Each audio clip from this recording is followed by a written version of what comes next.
ही पाकिस्तान में ले आए। यानी पिछले 3 साल में $100 अरब से ज्यादा बैरून मुल्क चले गए और ये आसिम मुनीर के दौर में गए। याद रखिएगा, आसिम मुनीर साहब का चौथा साल चल रहा है, 3 साल से ज्यादा हो गया आसिम मुनीर साहब को। पिछले 3 साल में $100 अरब से ज्यादा बैरून मुल्क चले गए, ये मोहसिन नकवी ने कहा। फिर उसने ये धमकी दी कि कराची में 2 लोगों को उठाने की देर है, पता चल जाएगा कि कैसे बाहर गए। और भाई जब बाहर जाते तब तो मुझे नहीं पता था। मुल्क का वजीर दाखिला इकोनॉमी पे बात कैसे कर सकता है, लेकिन कर भी रहा है तो क्या बात कर रहा है कि पाकिस्तान को लूट दिया गया।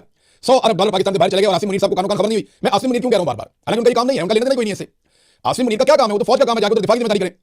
ये मैं इसलिए कह रहा हूं कि जरा स्टेटमेंट सुने, ये पाकिस्तान के मीडिया में बकायदा चीजें चलवाई गई थी। ये पहला जो बयान मैं आपको सुना रहा हूं, ये कामरान खान साहब हैं, और कामरान खान साहब ने क्या कहा था आज से 2.5 साल पहले। ये सितंबर का महीना था 2023 में, मैं तो उस वक्त आईएसआई की कैद में था, मुझे पता नहीं कि क्या बातें हुई बात, लेकिन ये क्लिप आज मुझे किसी ने भेजा कि देखें आसिम मुनीर साहब ने ये सारी चीजें खुद अपने कंट्रोल में ली थी।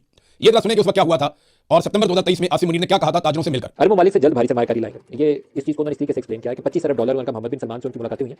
सऊदी अरब से कहा है कि आप पाकिस्तान में सरमायाकारी करें, ज़राअत के शोबे में, माइनिंग के शोबे में, और आईटी में चाइना भी आएगा, तो आप इसमें इन्वेस्ट करें। हम आपसे $1-2 अरब नहीं मांग रहे, हमें $25 अरब चाहिए, $25 अरब लगाइए। ये नदीम मलिक साहब का था क्लिप कि जनाब $25 अरब सऊदी अरब से सरमायाकारी लेकर आ रहे हैं आसिम मुनीर साहब। इन्होंने दावा किया करप्शन खत्म कर देंगे, स्मगलिंग बंद कर देंगे, ये करेंगे वो करेंगे, बहुत सारे दावे आसिम मुनीर साहब ने किए, इनका काम नहीं है, लेकिन उन्होंने दावे किए। अब सुने कामरान खान साहब क्या कह रहे थे। पाकिस्तान की अव्वलीन तरजीह है और army chief general Asim Munir बबांगे दौहल मैशत बचाओ पाकिस्तान बचाओ मिशन की खुद अब क़यादत कर रहे हैं। मैशत बहाली का ये मिशन अभी नहीं तो कभी नहीं, नाउ और नेवर वाली सूरत हाल में दाखिल हो चुका है। हफ्ते को army chief general Asim Munir Karachi तशरीफ लाए। उन्होंने 50 से ज्यादा कारोबारी शख्सियत के साथ 5 घंटे तवील नशिस्त की और इतवार की तातील के रोज उन्होंने कोर्ट हेडक्वार्टर्स लाहौर में ताजिर बरादरी के माशी इस्तेहकाम के रोड मैप का जायजा लिया। दोनों नशिस्तों में एसआईएफसी के तहत मैशत बचाओ इनकलाबी मिशन को कामयाब बनाने के अज़्म का इज़हार। एसआईएफसी का नाम आपने सुना, तो आसिम मुनीर साहब ने तो सारी चीजें खुद अपने कंट्रोल में ली थी। अब मैं ये सारा आपको सुनाऊं तो आप सर पकड़ के बैठ जाएंगे कि किस तरह के दावे किए गए और पाकिस्तान के साथ क्या हो गया।